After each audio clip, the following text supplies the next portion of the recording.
अगर तुम वाकई इसे चाहते हो तो ये तुम्हारे लिए आखिरी मौका है अली। क्या तुम वाकई ये बच्चा चाहते हो?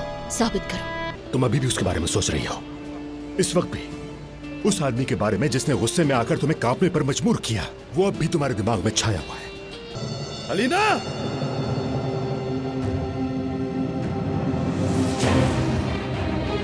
हो सकता है वो मुझे ना ढूंढ सके, लेकिन एक बार जब वो कुछ तय कर लेता है ना, तो वो मुझे किसी तरह ढूंढ ही लेगा।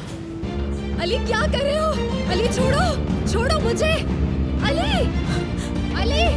मतलब अगर मैं तुम्हें उनका साइज बताने बैठा तो शायद वो जो ट्रैक्टर खड़ा है उससे भी बड़ा साइज, मतलब तुम समझ रही हो ना?